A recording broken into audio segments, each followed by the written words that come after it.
Hey guys, thanks for joining me for another Silhouette Sunday video. In today's video, I'm going to be showing you how to make a quick and easy cake topper. Now you could also use this same idea or technique to make cupcake toppers, but this is how I make cake toppers in a hurry. So I'm going to go ahead and show you because I have to get this assembled and actually go to a party. So anyways, I'm going to get started. So my cake topper is actually for a baby shower cake, and the best thing you can do when making cake toppers that have words is make sure everything is welded together.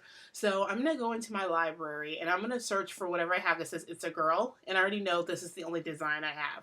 Now there are plenty of other designs that say it's a girl, but I already own this one, so I'm going to stick with it.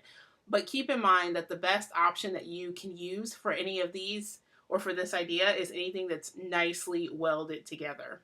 So I'm going to double click, and it actually looks to be a good size already, but I can see that it's not grouped.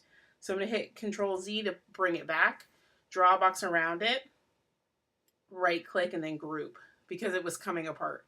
So based off the current size, this looks fine for the size of my project. It's a small cake. So I'm going to go ahead and leave this here, but then I'm also going to go to my replicate window here at the top right hand corner, and I'm going to mirror below, and it's going to be backwards, but the reason I want it backwards is because my cake topper needs a back and I don't want it to be the ugly, foam and such. The other reason why I mirror it is because you need to put as much dimensional adhesive through here as possible for stability. And speaking of stability, I'm going to go ahead and select this one more time, and I'm going to hit Control C and then Control V on my keyboard to copy and paste it. And this way I can glue two together to make it a little bit more stable. So I'm going to go ahead and send this to the machine as is, and I'll show you what it looks like when I have my 3 It's a Girl die cuts all cut out, and I'm just going to take a couple of minutes to carefully remove them from the mat. And I'm being extra cautious as to not bend the corners since this is quite a detailed cut. And I'm actually going to take 2 of the layers and glue them together. So I'm going to take one of the It's a Girls with a bottle of liquid glue and just glue them together. And I'm only going to apply glue in the center part of the letter. That way, when I wiggle the die cut around, when I'm placing it, I don't have to worry about glue oozing out of the edges.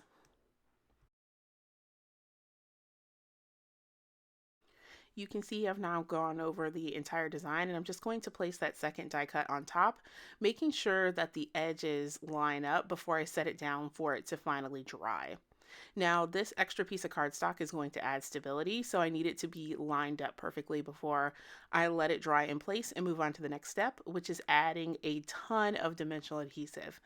Now, on first glance, you think that you can just add a little bit and it'll be fine, but actually this dimensional adhesive adds stability to the actual topper, so the more you use, the better. I have a ginormous roll of dimensional adhesive, and I just cut tiny pieces and fill in every space that's available.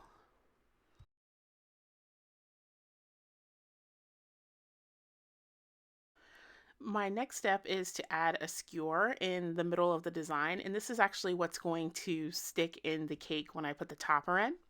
And once I decide where I want the skewer to actually go within the 2 pieces of paper, I just use a little bit of hot glue to secure that skewer down. Now you can see I had to use a extra piece of wood to push that glue stick in because I'm actually out of glue sticks of all things.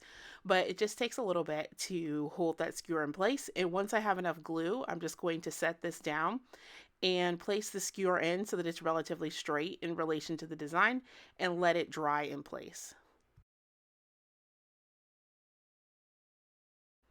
After the hot glue has finally set, I'm going to go and remove all of the little pieces of backer paper from that dimensional adhesive that I applied previously. And once I have all the little pieces of paper removed from the dimensional adhesive, I'm going to take the die cut that I actually cut backwards and place it on top of the design so that all of the dimensional adhesive and the skewer are all hidden.